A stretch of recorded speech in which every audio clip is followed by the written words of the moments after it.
Kalau toh kita bisa menunaikan amal sempurna sebagaimana yang diamalkan oleh Rasul sallallahu alaihi wasallam, tidak luput sedikit pun, apakah amal tersebut cukup untuk surga yang kita mau masuki dari pintu rayyan itu? Ternyata tidak.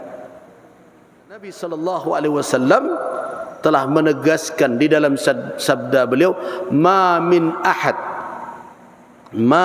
ahadin, tiada seorang pun yudkhiluhu amaluhul jannah, yang akan dimasukkan oleh amalnya ke dalam surga. Tidak ada.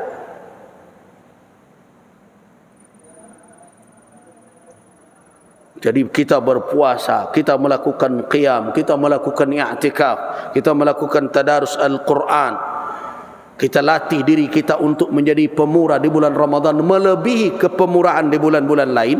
Bukan maknanya bakhil di bulan lain. Kita jalankan itu, kita jaga keikhlasan. Apakah dengan itu kita merasa bahwa kita telah menunaikan hak Allah dengan sempurna dan kita pantas mendapatkan surga itu dengan amal kita? Kata Nabi, ma min ahad, tidak seorang pun yudkhiluhu amaluhul jannah, yang akan dimasukkan oleh amalnya ke dalam surga. Wa qila wala anta, ada yang bertanya kepada Rasul, engkau tidak pulakah ya Rasul? Apa jawaban Nabi? Qala wala ana, saya juga tidak.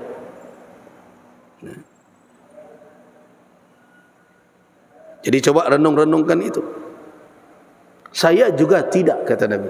Nah, inilah yang menurut saya ada ulama kadang keliru memahami hadis ini sehingga muncul kesimpulan Nabi tidak dijamin masuk surga. Itu melompat kesimpulannya, itu tidak benar demikian.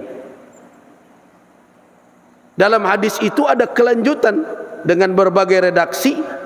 Ada dalam redaksi pakai pengecualian illa wala ana, saya juga tidak ada jaminan kalau amal, ya amal sama betapapun, walaupun kita yakin Rasulullah adalah manusia yang paling bertakwa, yang paling takut dengan Allah, yang paling sempurna dalam menunaikan ibadah, sehingga diriwayatkan dari para sahabat beliau, dari Ummul Mukminin Aisyah radhiyallahu anha juga, apabila beliau berdiri di malam hari sampai tawarramat qadamah, sampai membengkak kedua kaki beliau. Ketika diingatkan, mengapa engkau beribadah seperti ini? Afala uhibbu an akuna abdan syakura, apakah saya tidak senang kalau saya menjadi hamba yang pandai bersyukur atas nikmat yang begitu banyak?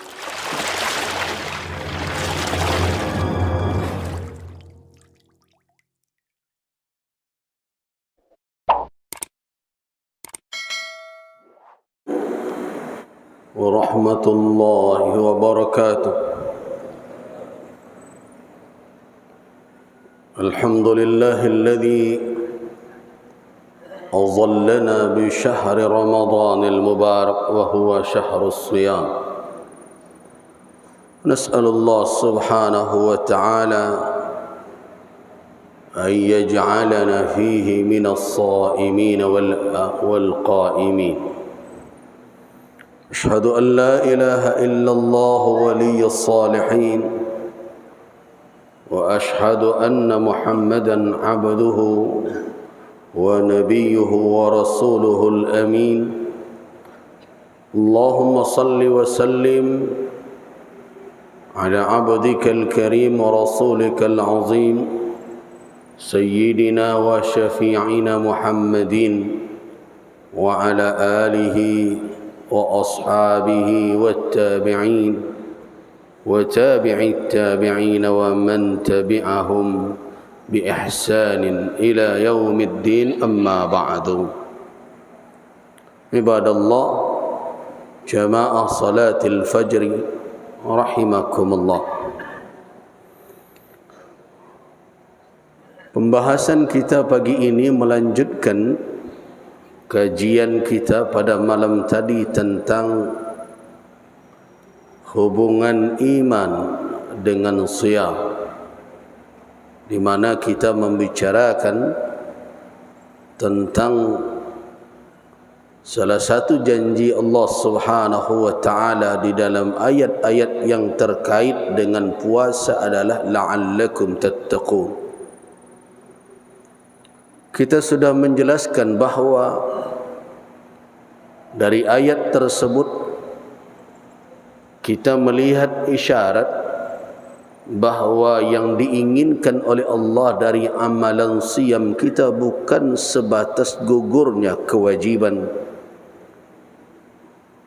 atau sebatas kita mendapatkan imbalan pahala dari amal yang kita lakukan, tetapi juga ada keutamaan yang dijanjikan dan kemuliaan kedudukan di sisi Allah. Itulah taqwa. Jadi taqwa tidak equal atau tidak sebanding kalau itu diperhadapkan dengan sebatas al-imsaku anil muftirati, menahan diri dari segala yang membatalkan min tulu'il fajri, dari terbitnya fajar sampai ke ghurub, terbenamnya matahari.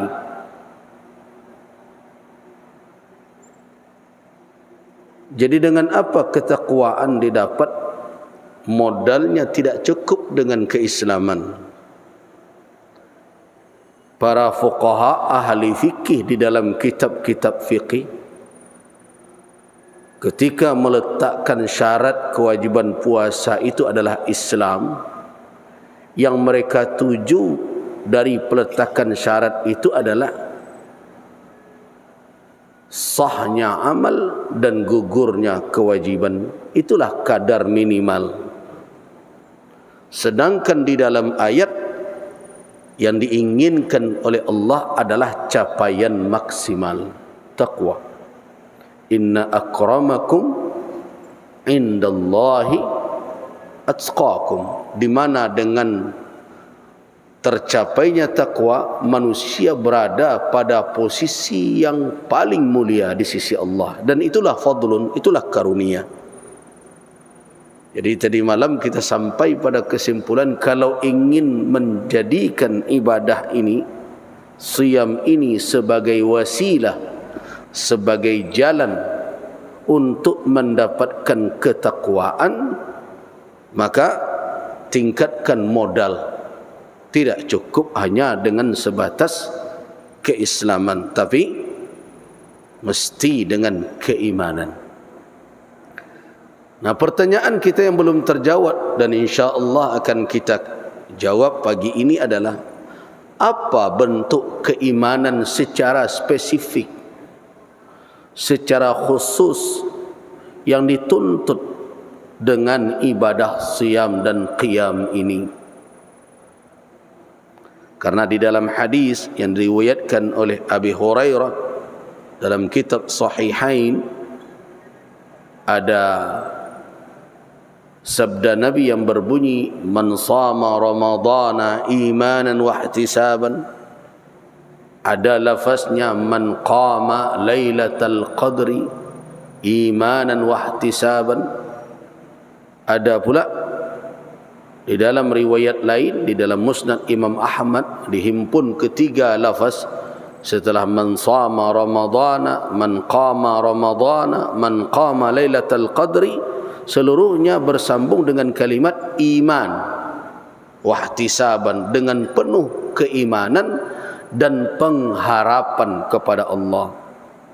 Nah, apa maksud dari iman di situ? Yang pertama tentu adalah al-imanu biman syarra'a hadhihi al-ibadah, iman dengan yang mensyariatkan ibadah ini. Iman dengan yang mensyariatkan ibadah ini. Ibadah ini bukan karangan manusia.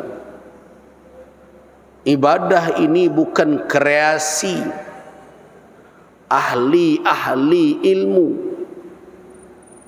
tetapi dia adalah tasyri'u min Allah, disyariatkan oleh Allah Subhanahu wa taala, yang disampaikan oleh Rasulnya Muhammad sallallahu alaihi wasallam, dan beliau jelaskan dengan sempurna penjelasan. Itulah ibadah ini. Nah, keyakinan kepada yang mensyariatkan ibadah ini, yaitu Allah Subhanahu wa taala, dan bayan penjelasan yang diberikan oleh Rasul, harus dengan keimanan yang khalis, yang murni, bersih dari segala noda, terutama asyirki, kesyirikan. Jadi kalau ingin puasa menjadi alat penjangkau takwa, langkah pertama, bersihkan iman kita dari segala bentuk keyakinan yang merusak tauhid. Kalau ada syirik di dalam keyakinan seseorang, walaupun dia beribadah bersusah payah sekalipun, ada syirik di dalam akidah. Apa kata Allah di dalam surah At-Taubah? Wa ma kana lil musyrikina an ya'muru masajidallahi syahidina ala anfusihim bil kufr ulaika habitat a'maluhum wa fin narihum khalidun. Kan begitu kata Allah Subhanahu wa taala. Tidak ada bagi orang-orang musyrik memakmurkan masjid-masjid Allah. Apa makna yang ditidakkan di situ? Apa yang dinafikan oleh Allah? Apakah perbuatan? Bukan.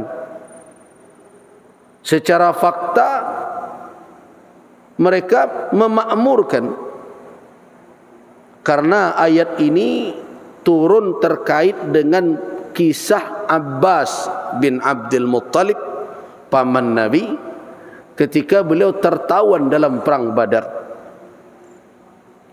Setelah menjadi tawanan, bertemu dengan Ali bin Abi Thalib, fawabbakhahu, dicela perbuatannya oleh Ali.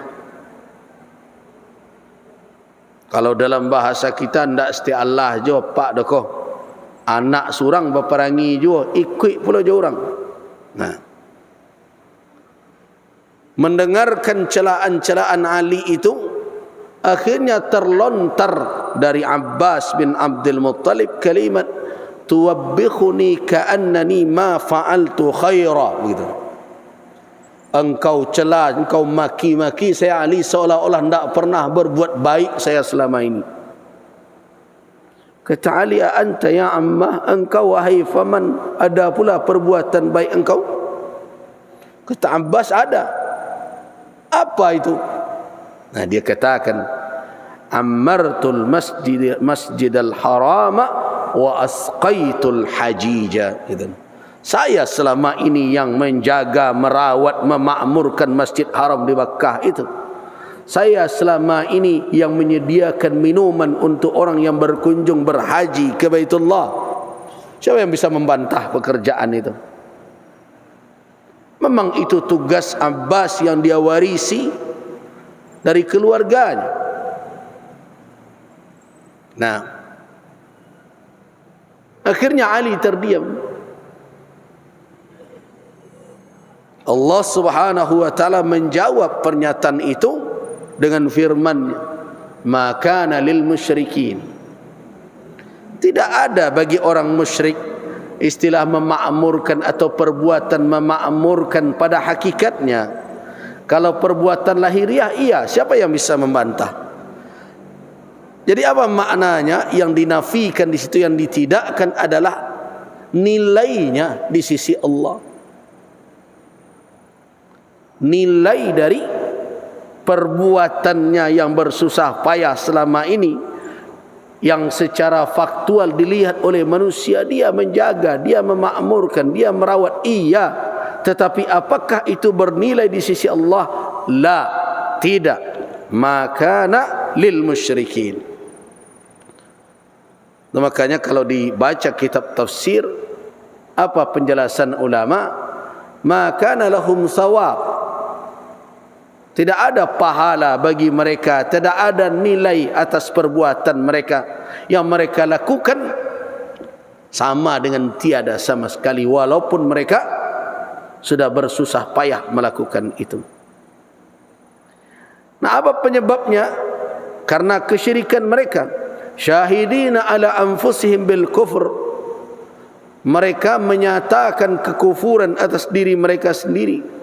Dengan diri mereka, mereka terang-terangan mengatakan mereka engkar dengan apa yang dibawa oleh Rasul. Jadi orang yang berbuat syirik i'tiqadi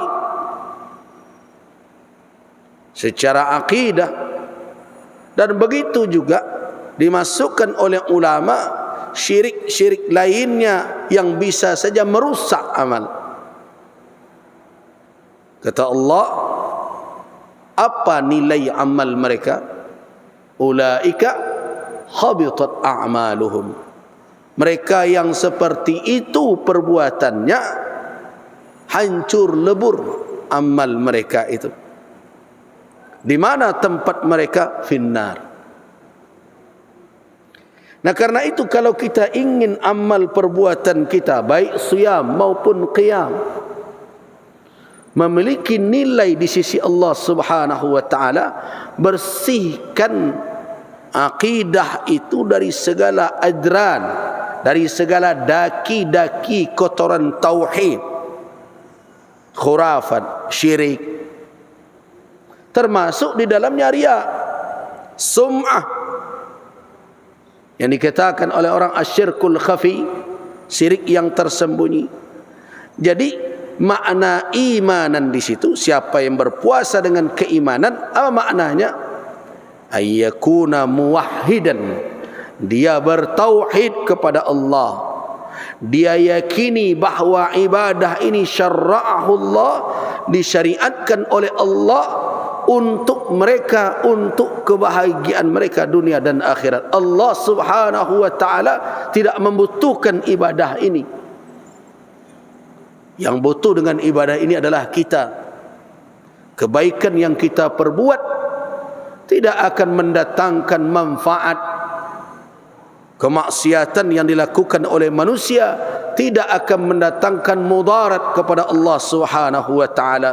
Dengan tegas di dalam hadis qudsi ditegaskan oleh Allah Subhanahu wa taala, "Lau kana awwalukum", sesungguhnya seandainya dari awal kamu sampai akhir kamu, min insikum wa jinnikum, dari golongan manusia dan jin, qamu ala atqa qalbi rajulin wahid, mereka sepakat menjadi bertakwa, tidak ada berbeda dalam satu sikap, ma zada dzalika fi mulki syai'a, tidak akan menambah sedikit pun perbuatan mereka itu kepada kekuasaanku, kata Allah. Jadi konsep ibadah ini disyariatkan, in ahsantum ahsantum li anfusikum wa in asa'tum falaha. Kalau kamu berbuat kebaikan, kebaikan itu untuk dirimu. Kalau kamu berbuat kejahatan, kamu pula yang akan menanggung akibatnya. Jadi iman yang pertama yang dimaksud di situ adalah iman dalam makna meyakini siapa yang mensyariatkan. Karena banyak puasa-puasa yang dilakukan oleh orang tapi dengan kesyirikan.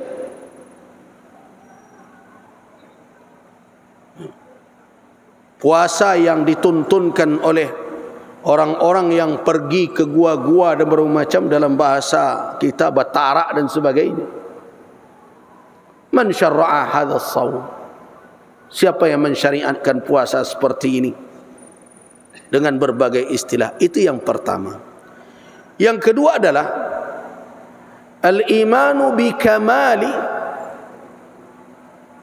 hadhihi al-ibadah tashri'an wa ahkaman, iman dengan kesempurnaan ibadah ini dalam pensyariatannya, di dalam hukumnya, di dalam keutamaannya, tidak membutuhkan kepada tambahan, dan tidaklah baik kalau dikurangi walaupun pada perkara-perkara yang sunnahnya. Jadi haraplah harisan untuk menjalankan ibadah ini sesempurna mungkin, walaupun kita tidak akan sampai ke tahap kesempurnaan itu. Tapi harap dengan itu. Iman dengan kesempurnaan syariatnya, mulai dari siyamnya sampai qiyam. Ibadah ini tidak perlu ada penambahan-penambahan agar dia lebih hebat, lebih baik. Perlukah ada tambahan selama bulan puasa tidak makan yang berdarah? Tidak perlu.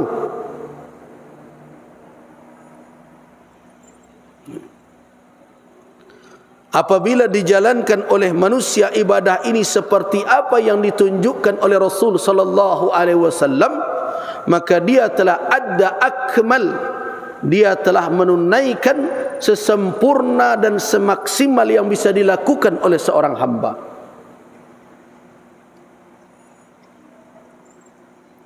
Nah, karena itu perlu apa? Perlu ilmu tentang kaifiyat. Nah, inilah yang terus, kan ada yang bertanya, kenapa ada di Indonesia ini ada tradisi tausiah di bulan Ramadan? Kalau orang pergi ke negara-negara Arab, tidak ada tausiah di bulan Ramadan ini. Selesai Isya, istirahat sebentar, setelah itu qiyam. Ada sesi ceramahnya, tidak ada. Apalagi pakai undang ustaz lo dari mana-mana. Tidak ada. Nah, kenapa kita? Ini lil hajah saja, karena hajat. Kenapa hajat? Mencari jamaah sebanyak iko subuh. Kau di luar Ramadan rumit oh. Menghimpun orang sebanyak tadi malam itu susah. Nah, karena itu harap para ulama, orang-orang yang bergerak di bidang dakwah memanfaatkan momentum itu. Untuk apa?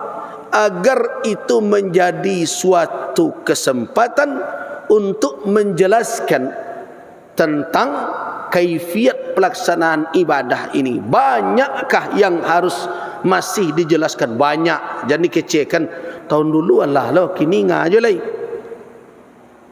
Banyak yang harus dijelaskan. Perdebatan tentang berbuka dengan yang manis-manis saja perlu penjelasan. Anak muda ditanya, jawab buku, ambo je nama mani-mani buya. Galaknya sesudah itu, lo mau kasihnya gini. Nah, apa betul tak Rasul berbuka dengan yang manis-manis? Ada tak kalimat seperti itu? Atau beliau berbuka atas rutab? Rutab tu kurma yang belum terlalu matang. Atau kalau tidak ada rutab dengan tumairat, dengan tamar-tamar. Kalau tidak alal ma. Nah, kesimpulan yang manis-manis ini dari mana dapatnya ini? Kata orang penyakit gula, aku tak cocok jambu. Nah, itu kan perlu penjelasan. Sekarang tentang salat qiyam Ramadan saja, karena banyaknya media sosial hari ini, masing-masing mengklaim bahwa amalan mereka yang paling sunnah, membuat sebagian jemaah menjadi bingung. Karena itu hajat manusia terhadap ilmu, baik untuk mengingatkan tazkiratan maupun untuk membangkitkan taw'iyatan, maupun untuk menjelaskan dan menambah wawasan ta'aliman wa tasqifan, itu setiap hari menjadi kebutuhan. Nah, dengan ilmu itulah kita bisa meyakinkan diri kita bahawa kita telah menunaikan ibadah ini sesuai dengan syariat, dan itulah konsep ibadah yang terbaik. Nah, keyakinan itu harus menyertai ibadah yang kita lakukan. Yang ketiga, imanan bima wa'adallah wa rasuluh. Iman dengan janji-janji Allah dan Rasul tentang ibadah ini, minat thawabi wal fadaili, baik berupa pahala maupun keutamaan. Imani itu. Kalau ada riwayat yang datang, inna fil jannati lababa, inna fil jannati baban yuqalu Rayyan, sesungguhnya di surga itu ada pintu yang disebut Rayyan, itu khusus dimasuki oleh orang yang berpuasa kelak. Dan apabila apabila masuk yang terakhir dari mereka, ghulliqat, ditutup pintu itu. Yakin tak dengan itu?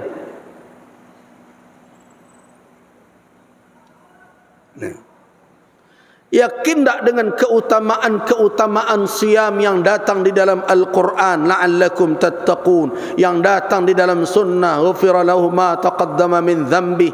Yakin tak dengan lipat gandanya pahala? Ma min amal ibni Adam, tidak ada amal ibni Adam melainkan untuknya ada lipat gandanya amal min, dari 10 sampai ila 700, sampai 700 kali lipat, illa siyam, kecuali puasa. As-siyamu li, puasa itu untukku, kata Allah, li ajli, karena aku orang itu, yada'a ta'amahu wa syarabah, meninggalkan makanan dan minumnya, fa ana ajzi bihi, saya yang membalasinya langsung. Yakin tak kalau pembalasan yang akan diberikan oleh Allah kalau tidak masuk dalam rumus 10 sampai 7 itu, 700 itu?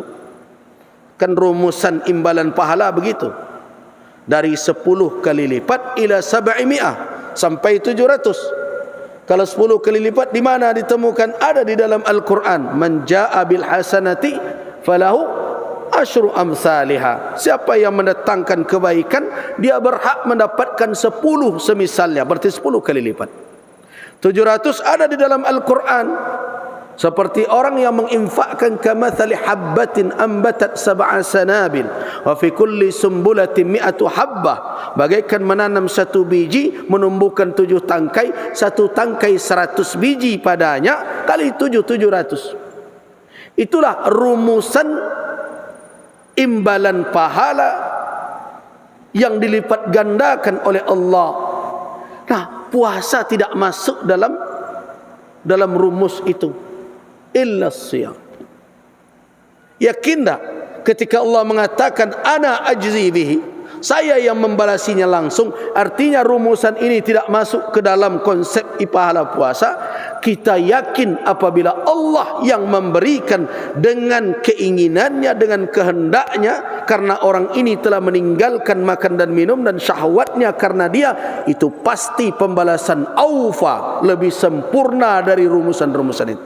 Iman tak dengan itu? Nah, kalau tidak iman, maka penggalan hadis berikutnya, ihtisaban, tidak laku, tidak berjalan. Sebab ihtisaban itu, makna ihtisab apa? Bukan perhitungan. Hisaban baru perhitungan. Ihtisab adalah rajaan, harap, berharap kepada Allah. Atas apa? Atas puasanya. Akan apa? Akan imbalan yang dijanjikan. Nah, iman bima wa'adallah, iman dengan apa yang dijanjikan oleh Allah berupa pahala dan keutamaan, dan yakinlah innallaha la yukhliful mi'ad. Itu iman yang ketiga. Iman yang keempat adalah iman bi'afwihi, iman dengan maafnya, dengan fadlihi, keutamaannya, wa karami, dan kemuliaannya, yang menyempurnakan amal hambanya, husnul zanbih, karena kita berbaik sangka dengannya. Kenapa iman ini harus hadir? Karena betapapun kita beramal, wahai kaum muslimin, kita tidak sampai kepada peringkat sempurnanya amal sebagai manusia. Kalau toh kita bisa menunaikan amal sempurna sebagaimana yang diamalkan oleh Rasul sallallahu alaihi wasallam, tidak luput sedikit pun, apakah amal tersebut cukup untuk surga yang kita mau masuki dari pintu Rayyan itu? Ternyata tidak. Karena Nabi SAW telah menegaskan di dalam sabda beliau, ma min ahadin, tiada seorang pun yudkhiluhu amaluhul jannah, yang akan dimasukkan oleh amalnya ke dalam surga. Tidak ada.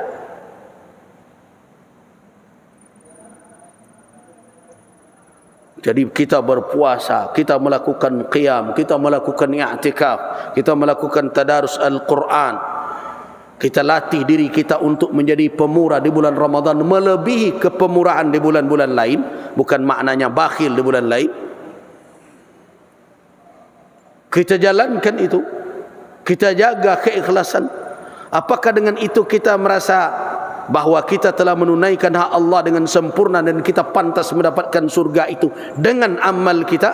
Kata Nabi, ma min ahad, tidak seorang pun yudkhiluhu amaluhul jannah, yang akan dimasukkan oleh amalnya ke dalam surga. Wa qila wala anta, ada yang bertanya kepada Rasul, engkau tidak pulakah ya Rasul? Apa jawaban Nabi? Qala wala ana, saya juga tidak.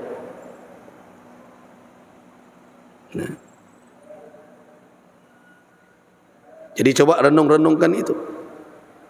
Saya juga tidak, kata Nabi. Nah, inilah yang menurut saya ada ulama kadang keliru memahami hadis ini sehingga muncul kesimpulan Nabi tidak dijamin masuk surga. Itu melompat kesimpulannya, itu tidak benar demikian. Dalam hadis itu ada kelanjutan dengan berbagai redaksi. Ada dalam redaksi pakai pengecualian illa wala ana, saya juga tidak ada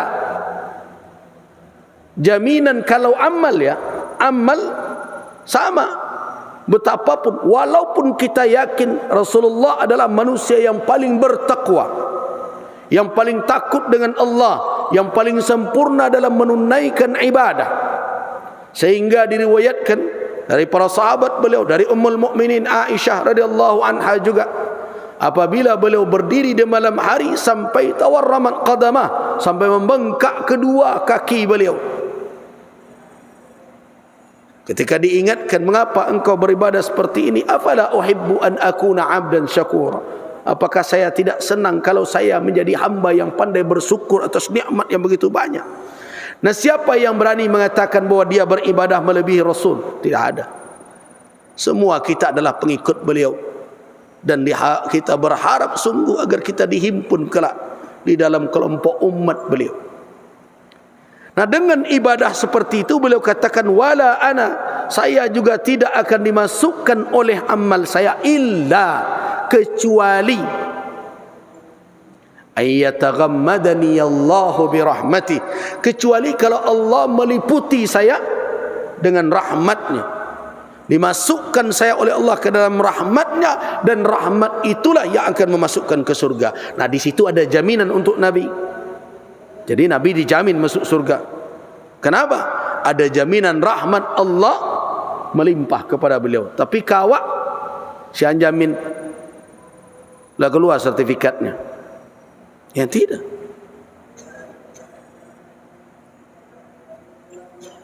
Nah, dengan demikian berarti betapapun kita beramal, apa sikap kita? Sikap kita adalah senantiasa memandang kurang. Jangan pernah menganggap bahwa kita telah menunaikan dengan sempurna. Nah, bagaimana menutupi rasa itu? Betapapun kita beribadah, lamanya sujud kita, kalau kadi tambah lo ndak lalok-lalok, ndak lo boleh. Kan ada 3 orang yang datang bertanya kepada isteri Nabi, yang melakukan ibadah melebihi yang dilakukan oleh Rasul dengan alasan awak akan berbeza je Nabi. Nabi ada jaminan masuk surga, ada jaminan ampunan, awak kan manusia biasa. Itu alasan 3 orang yang datang salasa rahatin kepada azwajin Nabi, kepada istri-istri Nabi, bertanya tentang amalan beliau. Setelah mendengarkan ka'annahum seolah-olah yang bertiga ini taqalluha, memandang sedikit ibadah Nabi dibandingkan mereka. Tapi mereka membuat alibi, kalau bahasa sekarang, mencoba mencari alasan membenarkan perbuatan mereka dengan alasan tentulah yo beliau Nabi, awak ndak Nabi, awak manusia biasa yang bergelimang dengan kesalahan dan kemaksiatan. Rasulullah ada jaminan ampunan, jadi wajar awak harus lebih banyak dari Rasul. Nah, mulailah mereka menyebut satu persatu, engkau gimana? Ana asumud dahr, asum wala uftir, ambo puasa sepanjang tahun. Babu koi ndak dah. Ya ada siyamud dahr. Ini pekerjaannya. Yang satu lagi, engkau bagaimana? Aqumul laila walam arqud, saya bangun saja malam hari, tak ada lalok-laloknya. Yang satu lagi lain lo kerjanya apa? Wa ana la atazawwajun nisa, ambo tak menikah ada ibadahan. Nah, ketika itu ternyata Rasulullah sallallahu alaihi wasallam mendengarkan dialog mereka ini. Beliau masuk, keluar, makna keluar di situ masuk ke tempat mereka berada. Mungkin keluar dari rumah salah seorang istri beliau dan bertanya, antumul ladzina qultum kadza wa kadza, kalian tadi yang bicara begini. Qalu bala ya Rasulullah, iya. Apa kata Rasulullah? Ala inni la atqakum lillah wa akhsyakum, ketahuilah sesungguhnya aku yang paling bertakwa kepada Allah di antara kamu dan yang paling takut kepada Allah. Tentu Nabi mengatakan itu bukan iftikharan, bukan karena sombong, bukan karena merasa hebat, tetapi untuk menegaskan kepada umat bahwa apa yang mereka lakukan tidak melebihi.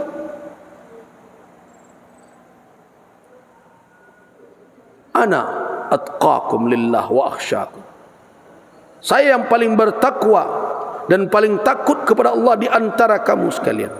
Apa yang saya lakukan? Asumu wa uftir, saya berbuka, saya puasa, saya berbuka pula. Wa aqumu wa arqud, saya bangun malam hari, saya berbaring istirahat tidur. Wa atazawwajun nisa, saya menikah dengan para wanita. Nah, muncul penegasan Nabi, faman raghiba an sunnati falaysa minni, siapa yang tidak suka dengan sunnahku maka bukan bahagian dariku. Jadi apa yang bisa kita ambil dari itu semua? Betapapun kita beribadah, tetap saja kekurangan, kealpaan, kelalaian, ketersalahan tidak bisa lepas dari diri kita. Kullu bani Adam khata'. Nah, bagaimana menutupi itu? Nah, menutupinya iman bi'afwihi, iman dengan kemaafan Allah. Iman dengan apa? Allah akan menerima dan menyempurnakan amal kita. Itu makanya ada petunjuk dan sering dibaca.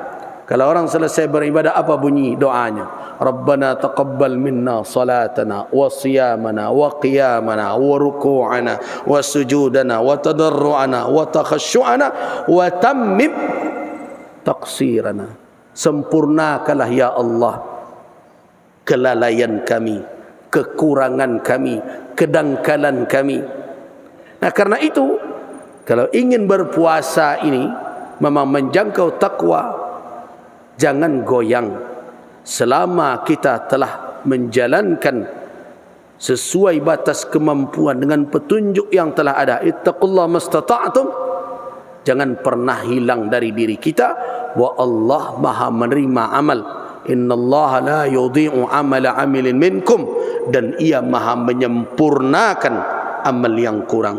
Nah, itulah 4 poin penting yang perlu kita hadirkan sebagai bahagian dari iman yang menyertai ibadah siyam dan qiyam. Nah, bagaimana dengan syukur? Pada ayat berikutnya ada kalimat la'allakum tashkurun, baru kita bicara satu, la'allakum tattaqun. Nah, yang tashkurun ini nanti zuhur lah, karena sudah siang hari. Kita cukupkanlah sampai di sini. Waffaqanallahu wa iyyakum lima yuhibbuhu wa yarda. Wabillahi taufiq wal hidayah. Wassalamualaikum warahmatullahi wabarakatuh.